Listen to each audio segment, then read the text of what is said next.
CBN Motivação, com Gonçalo Pontes. Gonçalo Pontes, bom dia. Bom dia, Carla. Vamos falar sobre motivação para fazer o certo. Muita gente precisando ouvir isso. Isso mesmo, Carla. Um ouvinte de Brasília, a Tâmara Vergô, me escreveu. Tenho notado, professor Gonçalo, certa dificuldade das pessoas fazerem o que é certo.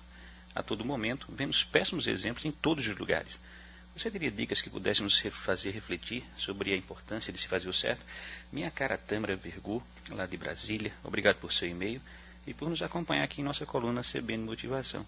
Sabe, Carla Visani, a Tâmara tem toda a razão quando afirma o como é comum vemos as pessoas não fazerem o que é certo. Isso ocorre com uma naturalidade tão grande, Carla, que cometemos erros sem mesmo notar. Quantas pessoas estacionam nas vagas de idosos, ou de pessoas com dificuldade de locomoção, ou ainda de cadeirantes, sem ter esse direito, simplesmente albergados na velha desculpa de que é somente por um minutinho. Quantos pais educam seus filhos, dizendo-lhes ser falta de educação, falar com a boca cheia de comida. Eu vi muito isso quando era criança.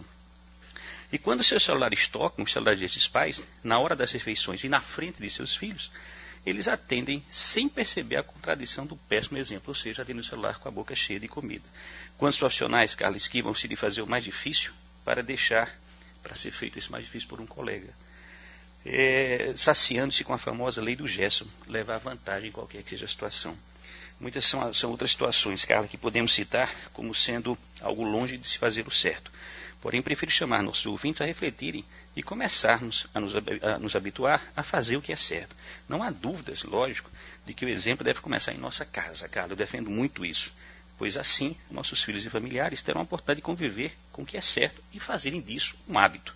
Eu digo isso, minha cara Carla, porque o meu pai, quando ainda vivo, aliás, era o meu ídolo, uma vez deitado no sofá, nossa casa era muito simples, era aquele corredor, onde a casa começava num terraço, tinha a sala de televisão, tinha a copa, tinha a cozinha e do lado os quartos e o banheiro.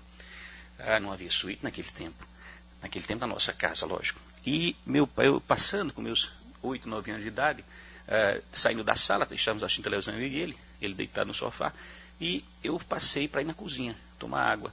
E no meio tinha a copa, e tinha, naquele tempo, tinha aquele móvel que chamava cristaleira, né? Sei que você não sabe o que é isso, não é teu tempo. Sei, se sei. E aí, em cima da cristaleira lá de casa, tinham 3 moedas.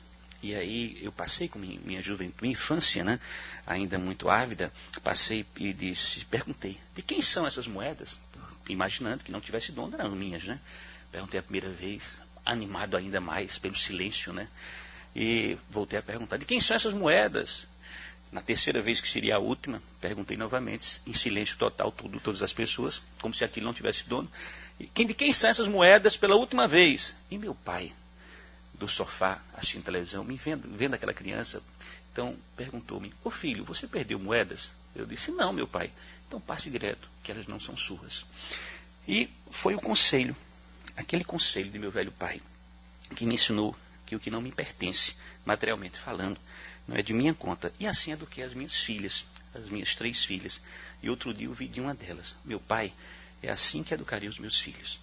Uma segunda dica, Tâmara, lá de Brasília, é nunca se falar de alguém pelas costas, pois quem assim o faz é extremamente covarde, pois prefere as costas do que os olhos de alguém para falar. Uma outra dica é a vigilância do próprio comportamento, Carla.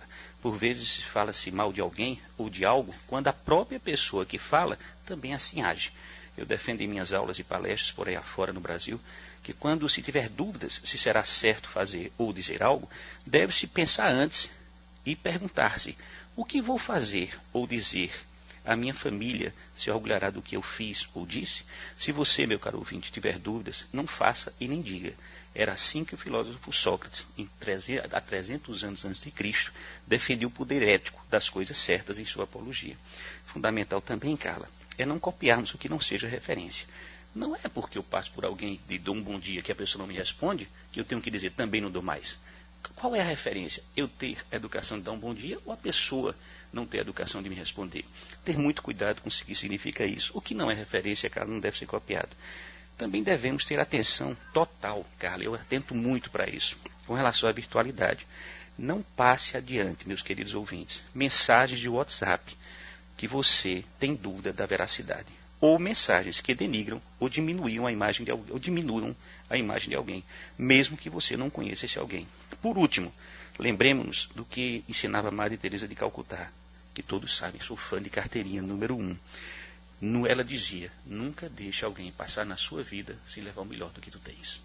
Nossa, fiquei com algumas coisas aqui. Copiar o que é bom, nunca o que é ruim, para não virar desculpa para comportamentos errados. Isso. Não é? Se não tem nada para falar de bom de alguém, então não fale nada. O silêncio vale muito mais. E a motivação, que é o centro aí da coluna, a motivação para fazer o certo pode ser pelo exemplo de alguém que fica na gente, por ética, pura e simplesmente, por honestidade e só em último caso pelo medo das consequências, de estar fazendo alguma coisa errada. Isso mesmo. Cara. Acho que a gente pode resumir assim, exatamente, é isso, Gonçalo? Exatamente. Muito bem resumida a coluna, viu?